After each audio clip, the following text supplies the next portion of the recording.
Lideramos el camino de la opinión pública y buscamos que la cultura del debate alcance consensos y soluciones a los problemas de nuestro país.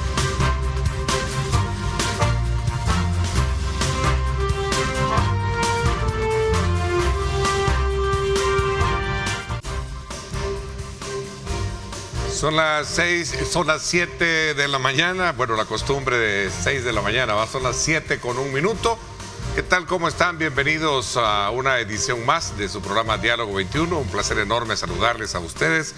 Gracias por continuar con nuestra programación y mantenerse desde luego muy atentos a las informaciones que desde muy tempranas horas de la mañana nuestros colegas periodistas de Telenoticias Megavisión nos tienen. Inmediatamente vamos a darle paso al análisis pertinente de temas de país.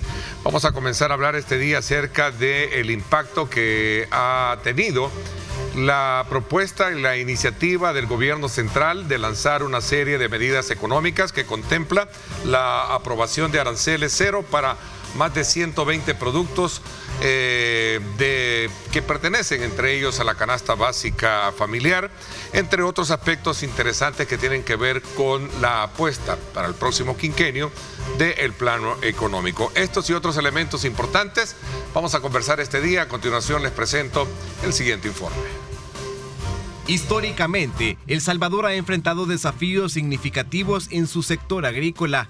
La falta de inversión, el cambio climático y la competencia de importaciones han llevado a una disminución en la producción agrícola local.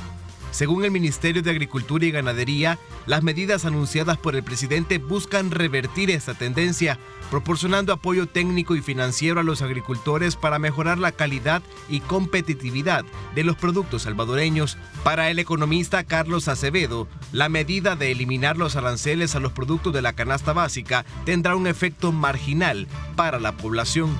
Los aranceles habría que revisar producto por producto, pero en general la mayoría de productos alimenticios de El Salvador que vienen de socios comerciales dentro del CAFTA están libres de aranceles desde hace bastante, o tienen aranceles muy bajos. Entonces, en general yo esperaría que esa medida no tenga mucho efecto. Va a tener algún efecto, pero creo que va a ser marginal. Pero ahí hay que revisar producto por producto. Entre estas iniciativas se incluye la creación de centrales de abastos que buscan sustituir gradualmente a los agromercados tradicionales y la promoción de buenas prácticas agrícolas para aumentar la productividad. En 2022, las exportaciones agrícolas de Estados Unidos a El Salvador alcanzaron un récord de $281.5 millones, reflejando la dependencia del país en productos importados para satisfacer la demanda interna. Sin embargo, las nuevas políticas del gobierno buscan cambiar esta dependencia, fomentando una mayor autosuficiencia y sostenibilidad alimentaria a largo plazo. Actualmente, El Salvador cuenta con más de 20 agromercados gestionados por el Ministerio de Agricultura y Ganadería que brindan productos de la canasta básica durante toda la semana. Para Diálogo 21, reportó Jonathan Cortés. Bueno, gracias Jonathan Cortés por ese preámbulo que nos pone en perspectiva de lo que vamos a conversar en esta primera parte con nuestro invitado. Quiero darle la más cordial bienvenida al economista Rafael Lemus, a quien le doy la más cordial bienvenida. Hola, ¿cómo estás, Rafael? Bien, bienvenido. Neto, muchas gracias por la invitación. Un gusto estar contigo, a la orden. Bueno, Rafael, ahí teníamos precisamente en el preámbulo algunos aspectos elementales que parten a inicio de lo que el presidente de la República ha dicho en su propuesta de querer suspender los aranceles a la canasta básica ampliada por 10 años. Eso ya tuvo eco. Ayer la Asamblea Legislativa aprobó la ley especial para promover la competitividad y facilitar acceso a productos de la canasta básica, que estará vigente hasta el 2034. ¿Cuál es la opinión que tienes al respecto? Bueno, Neto, si me permitía hacer como un contexto un poco más amplio para adicionar a los elementos que nos brindó el programa de arranque. Yo creo que sí hay un interés genuino del presidente y del gobierno de hacer algo por un tema que está afectando a los hogares, y es el tema de los precios de los alimentos. Pero hay un contexto que va un poco más allá, y es, recordemos de que los alimentos se está afectando por distintos factores. Por ejemplo, los climas. Hay climas extremos que estamos viviendo, en todas partes del mundo que está afectando la producción agropecuaria y agrícola, el tema de los conflictos, el tema de plagas e incluso por otros problemas puntuales, problemas en los mercados que hacen subir los precios. Los logísticos y operativos. De todo tipo, de mercado. hasta abusos de poder, abusos. Que el presidente se ha referido a eso.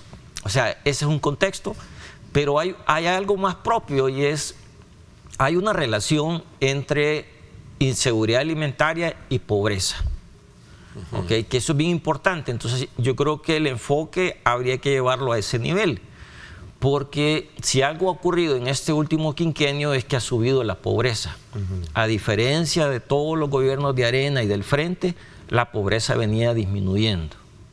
A unos le quitaban unos puntos, más o menos. Unos más y otros menos. Sí, pero la pobreza tenía una trayectoria, es que venía disminuyendo.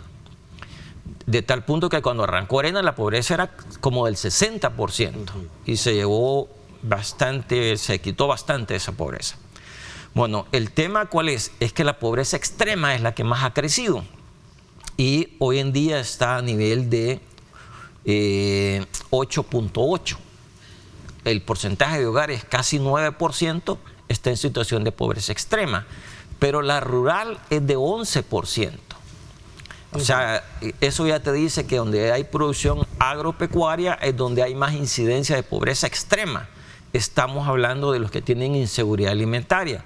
Y en seguridad alimentaria son los que tienen problemas de cantidad de comida o calidad.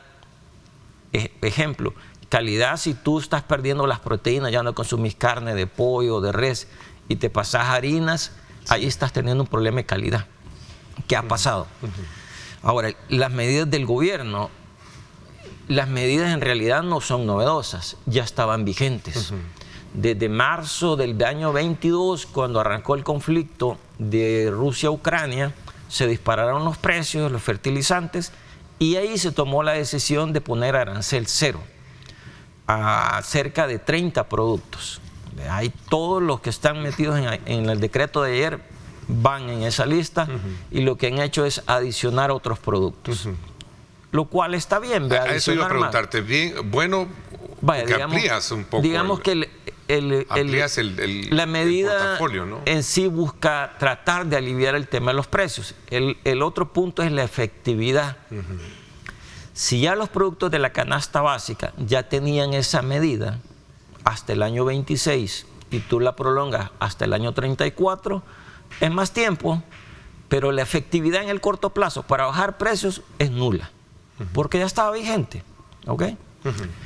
No es así el caso de los productos que han adicionado, y han adicionado productos, ¿verdad?, que ya no son tanto, son importantes, pero no tienen incidencia en el grupo de extrema pobreza o de los pobres. ¿Por qué? Porque estamos hablando de cosas como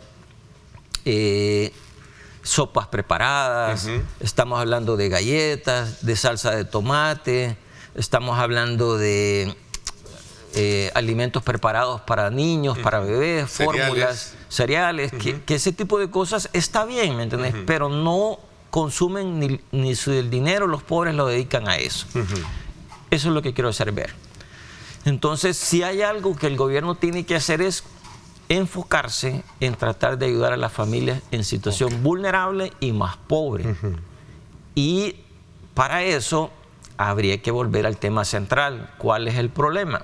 Es un problema de inseguridad alimentaria y es un problema de más pobreza. Pero si yo me voy a tomar medidas de quitarle impuestos a importar, estoy favoreciendo más competitivos los importadores contra la producción local. Que de por sí, por todos los problemas de décadas, el agro, ya lo hemos conversado, tiene una fuerte desventaja competitiva. Por mencionar rápido la historia, desde los años de la guerra se hizo una reforma agraria, se destruyó las principales explotaciones agrícolas y de agro en general, se perdió inversión en el agro, costó nuevamente reactivar y crear nuevos productores de agro, se crearon aquellas cooperativas que de esas muchas han fracasado. se han empezado a urbanizar un montón de zonas agrícolas importantes en el país, hasta centros de producción de café, que era nuestro principal cultivo, ha pasado a otro tipo de explotación más turística, más hotelera, etc. ¿No basta el tema de bajar aranceles también a productos que utilizan productores locales? Lo que pasa es que... por ejemplo, fertilizantes y otros aspectos que, por cierto, tienen que ver precisamente. El presidente lo mencionó en un contexto más o menos así. Sí. Vaya, yo les estoy quitando los impuestos al importador. Así es. Entonces le estoy dando una ventaja al importador. Para balancearlo, yo le voy a también quitar los impuestos a la importación de fertilizantes, abonos, insecticidas, herbicidas. Inhibidores de germinación y otros que también... Se comprende... Pero de nuevo, no tiene ningún impacto. ¿Por qué? Porque eso desde marzo del año 22 ya está vigente. Entonces es como, no hay nada nuevo, ¿sí? Es nada más extender por 10 años lo que estaba vigente hasta marzo del 26 y ampliar la lista.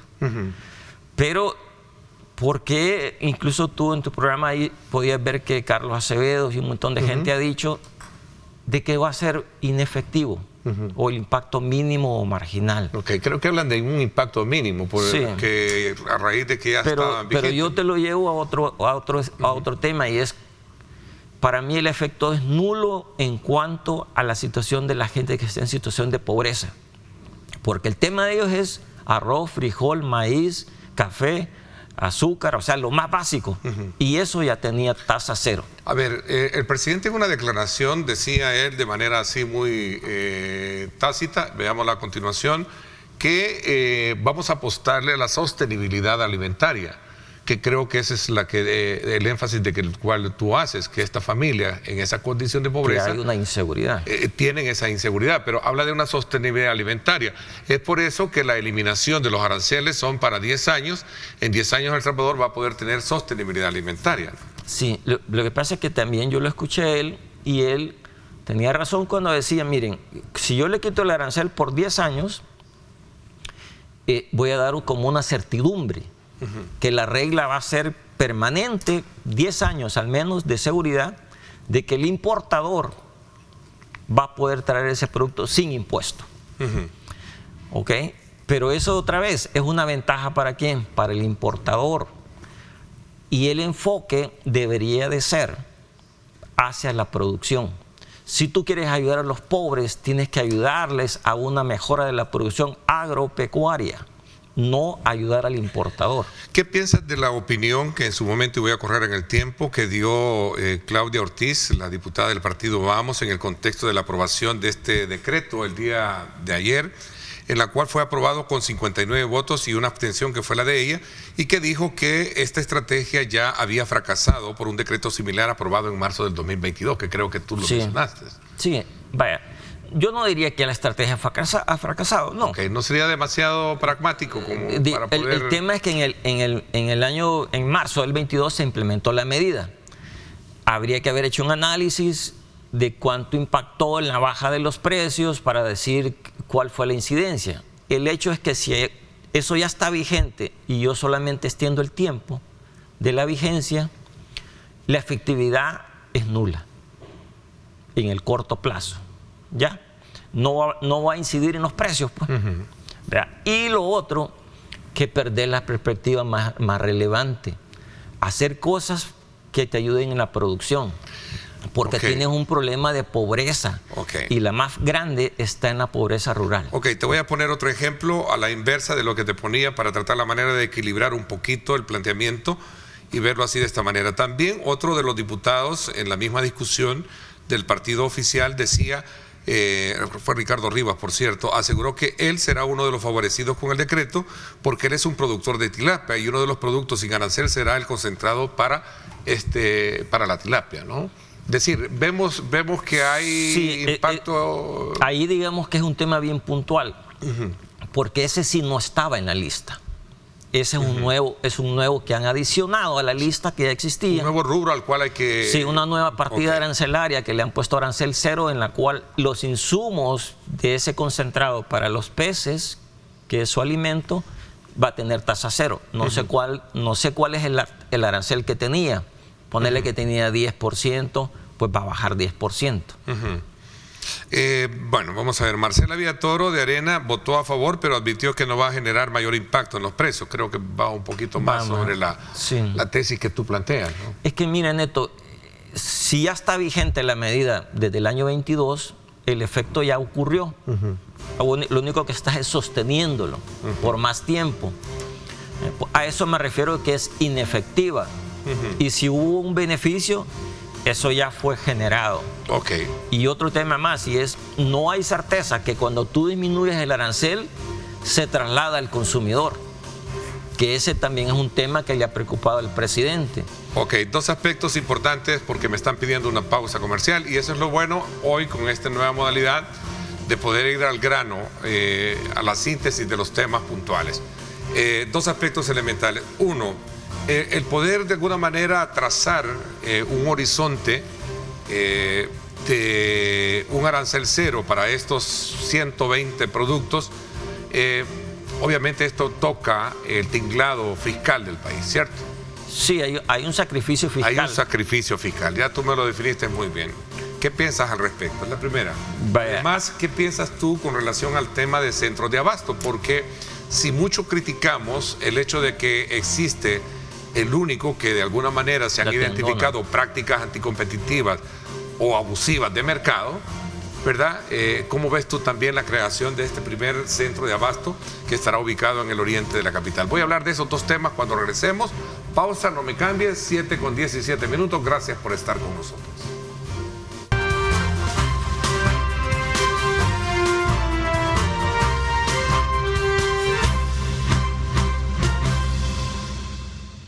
Así es, el café perfecto y buen momento para invitarle a usted para que disfrute de Café Rico. Así es que desde ya aproveche este momento, compartirlo con nosotros.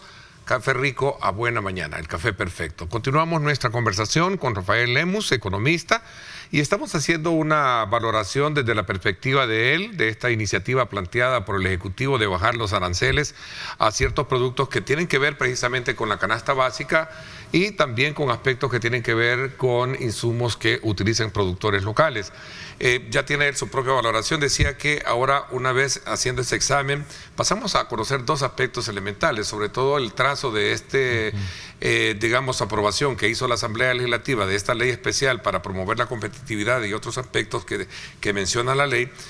Tú hablabas de un sacrificio fiscal, ¿no? Cuéntame un poquito para poder comprender y entender esta situación. La medida del gobierno de poner arancel cero implica sacrificar impuestos, o sea, no recibir impuestos. Sí. A eso se le llama sacrificio fiscal.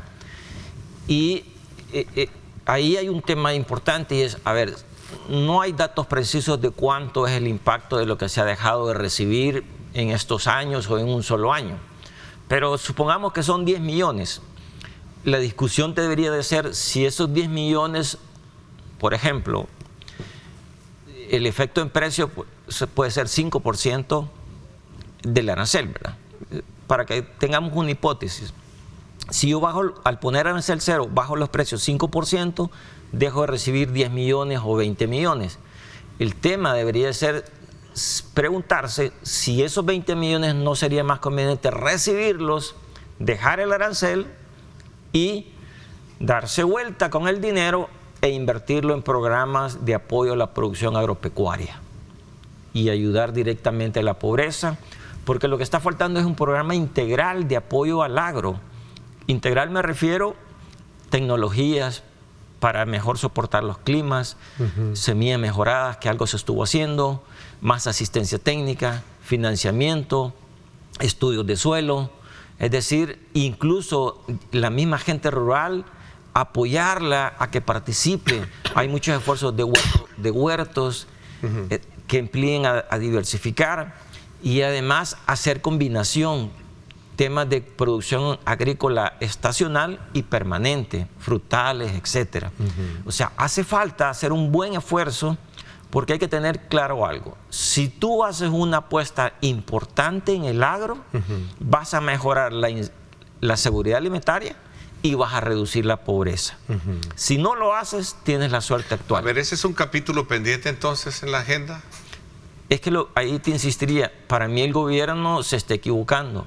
Está haciéndole la apuesta en las importaciones, quitando impuestos.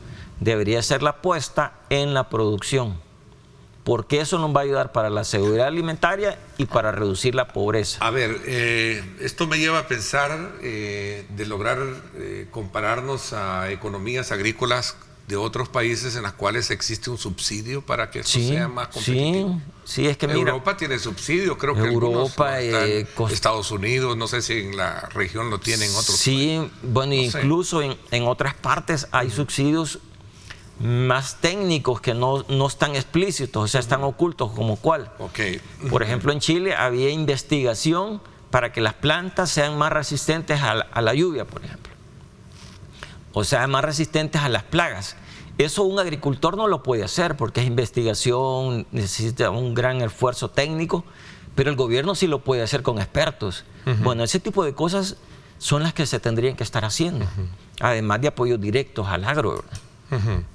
A ver, esta parte es importante que la, digamos, analicemos de manera más puntual, porque el presidente ha dicho, desde que asume nuevamente el mandato para este nuevo quinquenio, que una de las principales apuestas que va ahora a tener el gobierno es rescatar la economía, aunque tengamos que utilizar medicina amarga, ¿no? Sí, pero, y lo cual me parece bien, que ahora el esfuerzo tiene que ser la economía, pero también debe ser estrategias que vayan al centro de los temas. Yo no creo que la solución sea aumentar la dependencia de importaciones, ser más dependientes, que no paguen impuestos, darles todas las facilidades y el productor local nada. Ahí lo que estás haciendo es un esfuerzo de tratar de que lleguen los precios más bajos a los consumidores. No tenés certeza que en el camino la reducción de aranceles se traslade a los precios, porque no hay certeza. Bueno, el mismo presidente reconoce que hay prácticas no competitivas. O sea, yo le puedo quitar el arancel de 10%, vaya, me voy a inventar el tomate, pero no hay certeza que ese 10% que se disminuye, se lo bajas al precio y llega al consumidor. En una baja no hay certeza, se puede quedar en el camino, ya sea el importador, transportista, comerciante mayorista, minorista. Hay una línea frágil allí en ese... Totalmente, Neto. En ese trazo. Totalmente. Es más, parte de los problemas de los tratados de libre comercio es que esas reducciones de aranceles los capturaban los empresarios. ¿Ok? Wow. Entonces, el enfoque tiene que ser a la producción. ¿No te llama la atención, ahora entrando ya al campo del tema de los centros de abasto, que el gobierno informó que el primero está siendo construido en las instalaciones donde antes funcionaba el Citran? Voy a comenzar primero. ¿Te preocupa el hecho de saber a viva voz de la parte oficial que es allí donde se genera un manoseo del tema de precios? Bueno, ¿Desde ahí que es el origen? Digamos que la leyenda urbana, ¿sí? Porque yo no tengo pruebas, ¿sí? Pero sí he escuchado muchos comentarios y conversaciones de que, en efecto, en los centros de mayoreo, la tiendona, ¿verdad?, que todos conocemos, sí hay como grandes operadores. O sea, algo así como leyenda de que había un rey de la papa, el rey del tomate. En palabras más, en palabras menos, el presidente lo dejó entrever que ahí estaban. Sí. Y que estaban identificados. Así es. Pero vaya, ese es un tema que, por cierto, si tú tienes conocimiento de delitos, uno lo que esperaría es que les apliques la ley, ¿verdad? Y no que los amenaces, que les apliques la ley. Y el otro punto es la central de abastos. Esa es una buena decisión, porque tú estás modernizando. Eso va a ser algo más grande, más moderno, con mejores instalaciones. Ojalá que sean los costos bajos para que va a generar competencia, puede presionar en su momento a otros para bajar precios, si es que hay un control. Y ese es el momento para darle en la nuca a esos malos salvadoreños que han hecho abuso de poder, subiendo precios de manera desproporcionada. Ese es el momento de sacarlos del mercado con otros nuevos operadores más decentes, más empresarios. Y más controlados o fiscalizados, diría yo. Así es, al final y formalizados. Y formalizados, ¿no? Porque el otro tema es, en los precios hay mecanismos. La factura de aduana que mostraste es de lo que estás trayendo. ¿Sí? ¿A qué precio los traes? ¿A qué precio lo estás vendiendo el mayorista? Con facturas. Así es. Ahí tú puedes ir controlando. En la frontera se sabe con qué precio entra el pepino. Así es. Y cómo llega a la tienda. Le deberías de pedir, ¿verdad? Y si no la trae, le deberías de pedir el detalle para después ver cómo lo está vendiendo. Ahí puedes tener ¿Hay un ideas vacío del en margen. eso ahí? Sí, claro. Acuérdate que mucho de esto es comercio informal. Por tradición esto ha sido comercio informal. ¿Ok? Vaya, pero el otro tema asociado a esto, Neto, es el centro de abastos es una instalación moderna que, por cierto, es un proyecto viejo. Muchos gobiernos lo han tratado de hacer. Y es algo más moderno que va a dar mejor temas de salud, temas de mejor tratamiento de los alimentos. Es una buena oportunidad para modernizar el manejo de las frutas, verduras, etcétera, que ojalá se haga bien. El otro tema es que anunciaron que en la medida que van a ir creando más centros de estos de abastecimiento, lo cual también es correcto, no dejar uno, sino tenés uno en Santana, uno en Sonsonate, o sea, tener como grandes centrales por departamento, de tal manera de quitarle también ese poder de muñeca que pueda tener un gran empresario. ¿Ok? Y lo otro que ahí sí no estoy de acuerdo, porque a mí me parece bien los agromercados. Porque el agromercado que el gobierno ha logrado establecer como 30, ¿qué es lo que logra eso? Acercar el productor al consumidor. O sea, ¿no estás de acuerdo en que desaparezca? No estoy de acuerdo en que desaparezca. Okay, que se mantengan. Tú sugieres que deben de mantenerse a pesar del el presidente lo anunció en que en la medida que va a ir poniendo más centros de abasto, va a ir quitando los agromercados. ¿Sería un error a tu criterio? Me parece que sí. ¿Por qué? Porque uno de los objetivos o una de las medidas debería ser acercar a los pequeños productores al consumidor, quitarle eslabón a esa cadena de transportista, gran mayorista, etcétera, porque ahí se va quedando más margen y le llega menos al pequeño productor. Y necesitamos incentivar la producción y una manera es acercarlo. Así que yo creo que eso sí estaría mal, quitar los agromercados que ya con esta crisis se han logrado implementar. Bueno, mira, el tiempo se nos está agotando. Ya no pudimos hablar incluso también de otro elemento que el presidente, pues en este contexto de situación económica de país, cuestionó muchísimo, que era el tema de los incrementos que se habían dado en las partidas de asignación a los diputados, que me hubiera gustado también conocer tu punto de vista, pero será para otro programa. A ver, cierra un poco este ciclo. ¿Consideras entonces importante mantener, decías, los agromercados, ¿no? Y que se mantengan los centros de abasto, porque generaría un poquito más de presión para bajar precios en el mercado, ¿no? El objetivo principal es que el productor acercarle sus productos al consumidor. Y eso lo logras con los agromercados. Y el otro elemento, a manera de resumen, es que en el caso muy en particular del cero arancel para estos productos, es mejor focalizar directamente el subsidio a aquellas personas que están en esa, digamos, línea conocida como de pobreza extrema, ¿no? Sí, es que tenés un problema de inseguridad alimentaria y de pobreza y tenés que apoyar con programas sociales a los pobres extremos y tenés que apoyar con programas de producción agrícola para mejorar todo el tema, reducir la pobreza.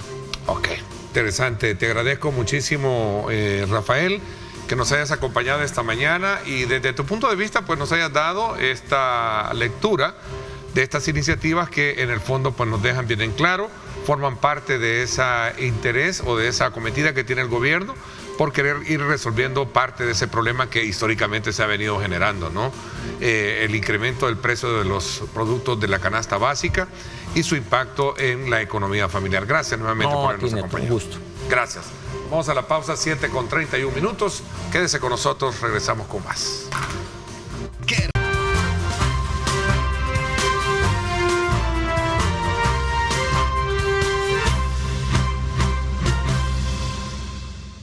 Bien, gracias nuevamente por estar con nosotros a esta hora de la mañana. Vamos a continuar en el análisis de temas importantes del país.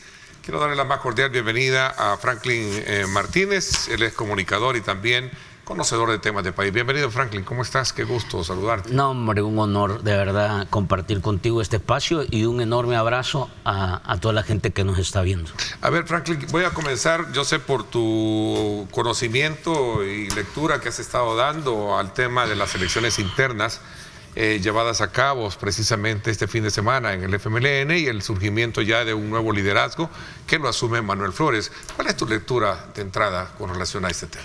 Vamos a empezar por el principio, como dicen. Okay. Mira, yo creo que el FMLN está en un proceso. Recuerda, lo conversamos contigo, recién había cerrado el proceso electoral. Sí. Y ya todo el mundo decía que hay que rodar cabezas, que aquí necesitas no sé qué, que lo sustituye el otro, que no. Es ¿cómo se llama? La ansiedad estaba moviéndose en ese momento. Creo que tomó una decisión correcta. Estas son, digamos, etapas que están ya marcadas en el tiempo, en el partido. Y lo que se definió es entrar en un proceso interno para elegir nuevas autoridades.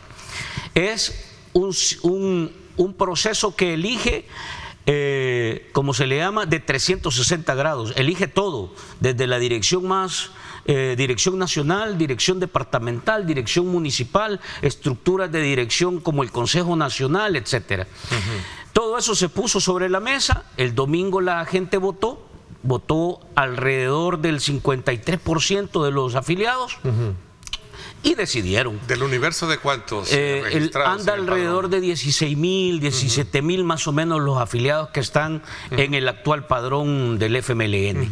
Decidió la gente a la fórmula de Manuel El Chino Flores. La gente le dio un respaldo de alrededor del 63% y a la fórmula de Simón Paz y Dina Argueta le dio un respaldo de alrededor del 32%. A ver, así quedó, digamos, la definición. Ahora, todo eso, ellos solo son, digamos, como la Secretaría General y la Junta, pero ahí falta que se sigan definiendo los secretarios departamentales, los equipos de dirección departamental, municipales, etcétera. ¿El partido también a través de elecciones? Todo va a elección. No, si fue en realidad, son 7 papeletas las que te daban, o sea, te echabas tus 10 minutos viendo todo el montón de caritas. Entonces la gente decidió, ya hay en realidad, ya están las personas que van a asumir en el Consejo Nacional, ya están las personas que van a asumir como coordinadores departamentales, los equipos departamentales. Creo que lo único que está pendiente conocer es lo municipal. Ok, pero la cabeza es lo más importante, digo, la cabeza de dirigencia. Fíjate, ¿no? Que el frente, o también el brazo territorial. Mira, es importante el secretario general y el adjunto porque básicamente son el rostro político que asume, digamos, lo bueno y lo malo. Y eso lo es lo bueno, que lo malo y lo feo también. Okay. Bueno, vamos a hablar de lo bueno, lo malo y lo feo, como tú bien lo analizas. ¿Sus afiliados, su militancia hizo la mejor elección a tu criterio? Siempre porque estaba Simón Paz, estaba... Sí. Mira, yo creo que los ejercicios estos que te permiten medir en realidad la confianza de la militancia, alguna razón tienen. Alguna razón tienen. La mayor, digamos, demanda que tenía o que tienen todavía dentro del partido transita por la palabra cambio. Y dentro de eso también es las personas. Yo lo dije desde un principio, yo soy de la expectativa que el recambio estratégico en el partido debe ser al máximo posible. Si fuese del 100% para mí es mejor. Pero bueno, sabemos que en realidad en estos ejercicios que definen, digamos, la participación de los afiliados, hay otros pesos y contrapesos. Entonces, a mí sí me parece que el recambio le cae muy bien al partido. Ver nuevos rostros, ver nuevos actores, ver nuevos niveles de debate, redefinir en realidad apuestas, estrategias, maneras y métodos de ejecutar la operación, redefinir y restablecer las maneras en que se debe de administrar la operación internamente. Hay una serie de cosas que transitan por esa palabra cambio. Vamos a ver ahora qué tanto en realidad llenan ese vaso estos nuevos liderazgos que han asumido. Yo tengo la expectativa que el ejercicio del domingo le da una oportunidad al FMLN. Oportunidad. Es decir, el frente está transitando en un momento de crisis, de mucha dificultad, de crisis en materia de credibilidad, de crisis en materia de confianza. No termina de convencer por una serie de situaciones que están marcadas en su registro, su pasado y algunas cosas del presente. El hecho de que haya nuevos actores jugando en la cancha, eso te permite abrir una oportunidad. Toda crisis te abre una enorme puerta de oportunidades. Chino, si lo aprovechas, ¿sí? En realidad sos inteligente. Si lo dejas pasar, allá el tiempo va a determinar también los costos de esto. Interesante, me has hablado de lo bonito, vamos a lo malo. Vamos a lo malo feo, y lo feo. Que como bien tú lo definías. Cuéntame, ¿se puso a prueba el predominio de dos o más corrientes internas de poder? Sí, yo creo que en el frente todavía se percibe. Hay digamos, todavía rezagos de grupos. Pero también eso yo percibo que en la militancia y en la gente también eso entra en el concepto de cambio. O sea, la gente está cada vez demandando un partido que deje de verse al ombligo, que abandone los pleitos de mesón, que en realidad libere ese tipo de desconfianza que en muchos de los casos son situaciones preconcebidas, prejuicios y en algunos casos malos competidores. Entonces, yo sí creo que hay una demanda de ese tipo de situaciones. Ojalá, yo espero que esta nueva dirección, y aquí el llamado a Manuel El Chino Flores, a Marlene, yo conozco a Manuel El Chino Flores y también a Simón Paz, o sea, son liderazgos importantes del FMLN que en cada responsabilidad y tarea que han asumido han hecho un trabajo que en realidad es de reconocer. Pero ahora quienes tienen en realidad la mayor responsabilidad es Manuel El Chino Flores y Marlene Funes. Y yo francamente esperaría que ellos sean promotores y que en realidad sean un liderazgo que promueva el buen debate, el debate sensato, sano, real, sin andar defendiendo aspectos, personas o grupos, sino que en realidad pongamos sobre la mesa los grandes temas que está demandando la gente. ¿O defender lo indefendible? ¿Quieres decirme? No entiendo ese término. A ver, no entiendo ese término. Digo yo es que defender no lo podemos... indefendible es el hecho de querer justificar que a lo mejor en el pasado se hicieron cosas, porque es parte de lo que tú mismo acabas de mencionar, que es parte del oficio histórico que se le ha venido acarreando, ¿no? Mira, yo te voy a ser honesto. Que es el tema de credibilidad. Te voy a ser honesto. Mira, yo soy sí, fíjate cómo te lo voy a resumir. Yo soy de un pensamiento rupturista en este sentido. Y yo creo que hay que multiplicar este ejercicio de pensamiento rupturista en el frente. A mí me parece que nosotros debemos de romper esas ataduras con el pasado. Y sobre todo aquellos aspectos que en realidad no te han permitido avanzar. Si nosotros, esto hasta en la vida personal, tú no puedes volver a enamorarte si sigues enamorado de tu primer novia. O sea, simple y sencillamente dejaste de vivir. Entonces, para volver a construir la posibilidad de aprovechar las oportunidades que el futuro te brinda, necesitas en realidad soltarte, quitarte las riendas. Y ahora hay que decirlo, si algo debe demostrar, y yo creo que eso es una de las principales cosas que debe poner sobre la mesa la nueva dirección. Si algo debe demostrar es que ellos tienen autoridad, que esta nueva dirección es la que toma las decisiones y tiene la autonomía y la capacidad de echarlas a andar, que nadie está detrás de ellos moviendo hilos ni mandándolos. Eso es un problema que en el pasado en realidad afectó mucho al partido. Es un nombramiento legítimo, me quieres decir. Yo creo, pero ojo, hay que demostrarlo. Entonces, aquí es donde viene la verdadera tarea que deben asumir. Es decir, ¿cómo tienen que demostrarlo? Esas son decisiones, esas son formas de actuar, esas son reacciones y comportamientos. Es decir, nosotros podríamos decir, esta nueva dirección es predecible, ya sabemos cómo va a actuar, porque asumimos que van a mantener un comportamiento como ha sido el que se le ha señalado históricamente al partido y que sabemos que la gente lo ha cuestionado. Yo creo que ahí están los giros. Vamos a ver, tenemos la autonomía, la autoridad, el talento, la inteligencia, la altura como para decir es necesario debatir esto o no. Ok, ¿ya? Eso es de manera introspectiva. Hacia afuera, veámonos qué postura debe asumir ahora frente a un nuevo escenario político al que se va a enfrentar esta nueva dirigencia, en la cual muy poca, digamos, brazo político público tienen, no hay alcaldes, no hay diputados, etcétera.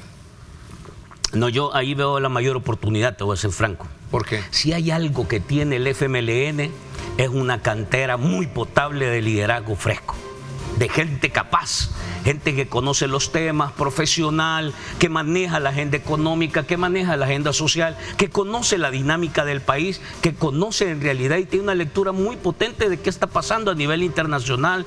Entonces, yo creo que el Frente es de los partidos políticos que tiene las canteras más valiosas en este momento de la política. Lo que pasa es que la política está desprestigiada como concepto.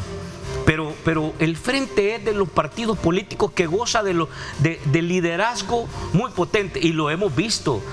Ahora, esto nos permite a nosotros abrir la puerta de cara a volver a ganar confianza, credibilidad, espacio, accionar. O sea, nosotros en realidad ya depende de la estrategia, cómo juguemos en la cancha.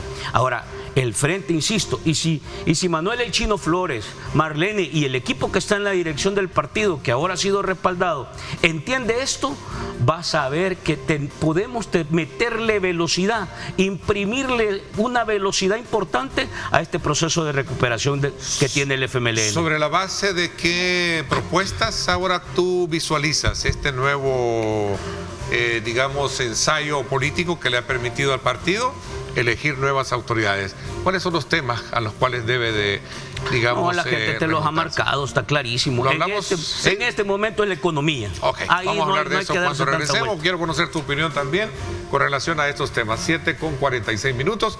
Gracias por estar con nosotros.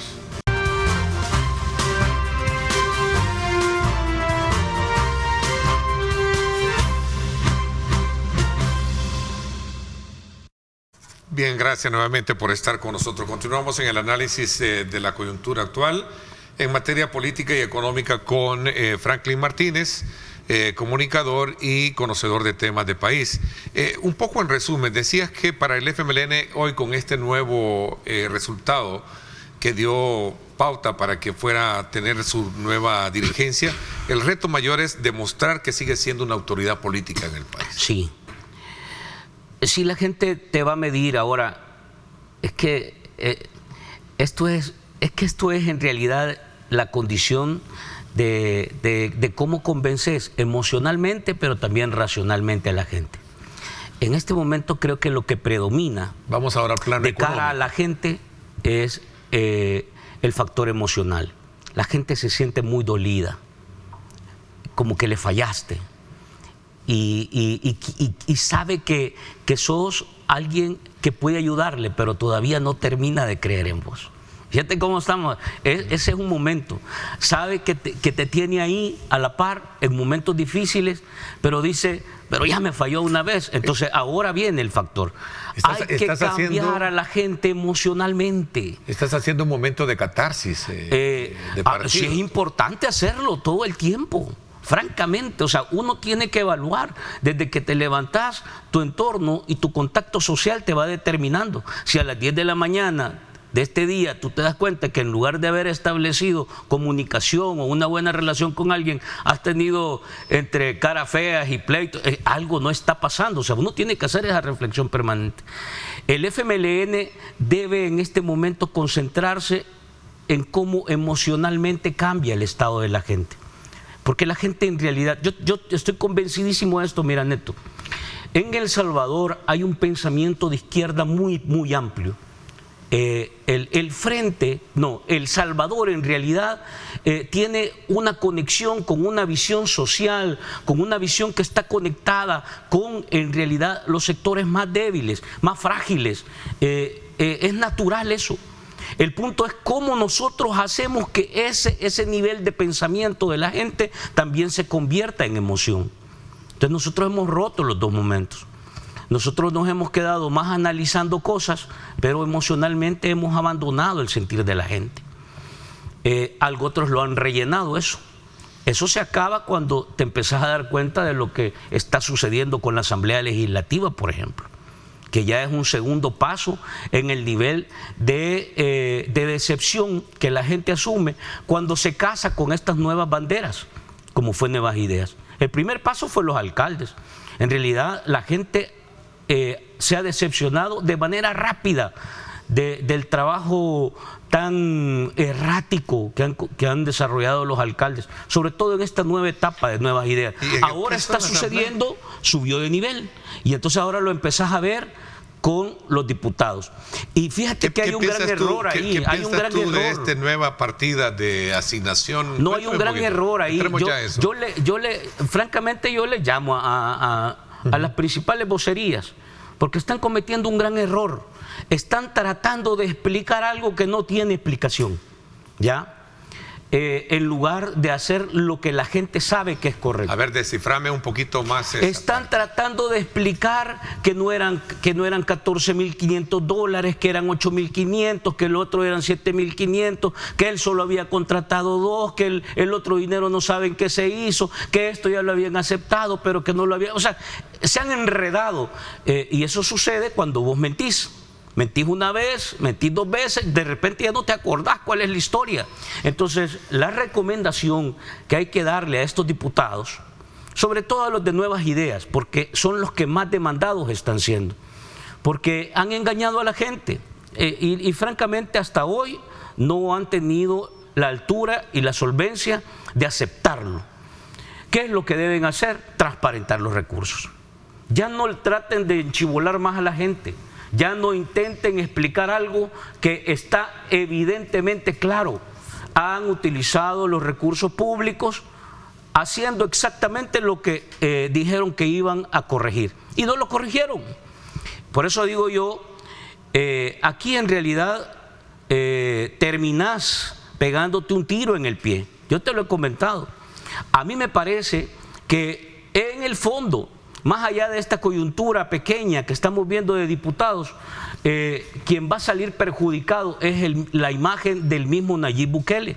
Porque esto que estamos viendo en la Asamblea Legislativa es una promesa que llegó a hacer Nayib Bukele al Congreso. Él dijo, vamos a reducir tantos diputados, ¿para qué?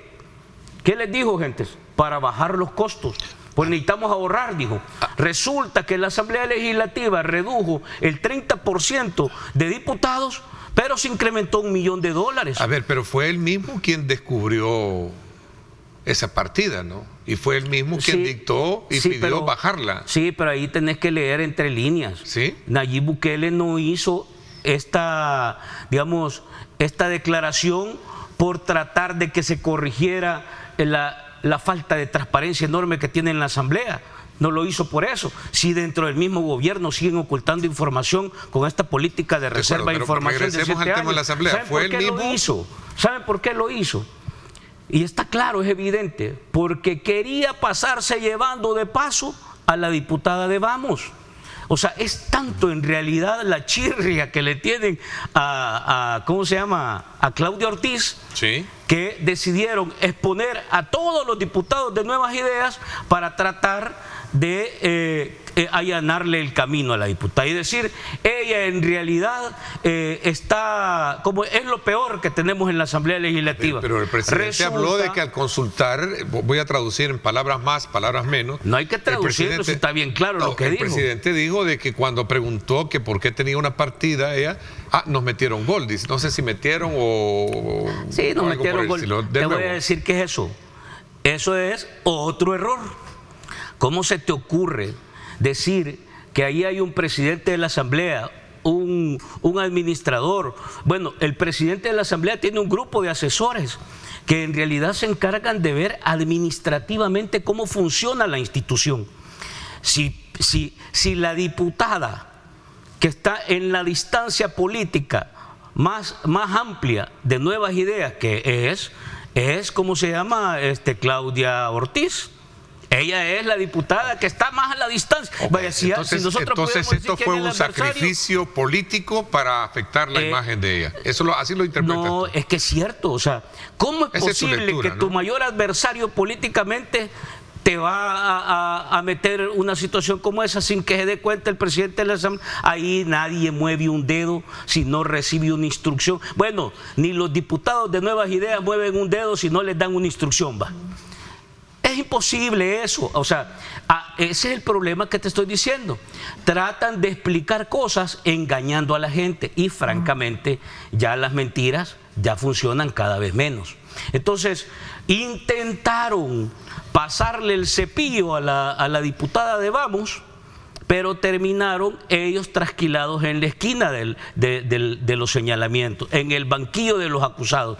Y como no son capaces en realidad de ser transparentes, si nosotros hemos visto al diputado de San Miguel, mira lo más dramático, calladitos. ¿Cómo es posible que aparezca el caso, gente? Por Dios, aparece el caso de la diputada de Nuevas Ideas de Santana, apellido Merlos, que le quitaba, esa se llama extorsión, así en el sentido pleno de la palabra, la mitad del salario le quitaba a la trabajadora. Y hasta la misma señora expone, y hemos escuchado sus exposiciones en las entrevistas que ha dado, donde en realidad era sujeto de maltrato, de abuso, de cuestionamiento, porque estaban hablando de pisto.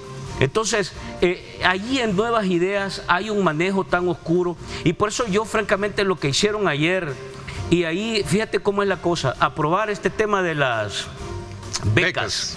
En realidad, gente, eso saben cómo se llama, piñata.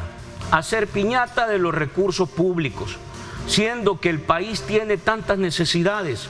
En la universidad vemos las imágenes de las aulas de la Universidad Nacional, neto, por Dios, si pareciera como que estamos hablando de la escuelita del cantón donde ya no va nadie, la única universidad pública del Estado. Entonces, son los temas que debe de abanderar ahora la nueva dirigencia del FMLN bajo esa lógica de ver el nuevo papel que va a desempeñar con esta nueva elección que tuvo el pasado domingo. Para ir un poco porque se nos está yendo. Yo creo que el Frente tiene que demostrar un ejercicio distinto de hacer política.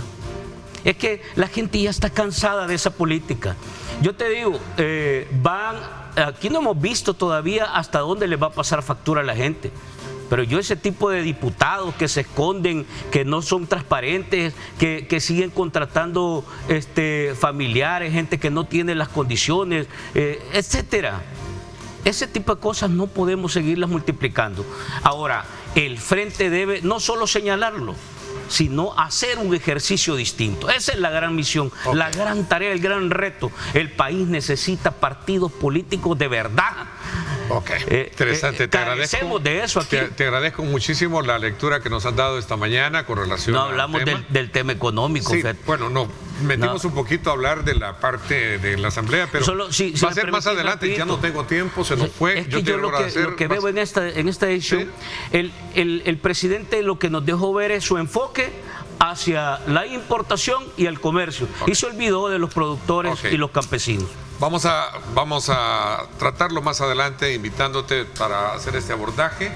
Son las 7:59. Te agradezco muchísimo, Franklin. Gracias por habernos acompañado. A usted, amigo televidente, gracias. Y quiero aprovechar e invitarlos a que no se pierdan Pulso Ciudadano con Julio Valdivieso esta noche. Estará Andy Feiler y estará Romeo Auerbach. Estarán dos puntos de vista también en un abordaje interesante. No se lo pierdan, 8 de la noche con Julio Valdivieso, Pulso Ciudadano. No se lo pierdan. Gracias, pásenla bien y como siempre recuerden lo más importante, amar a Dios sobre todas las cosas.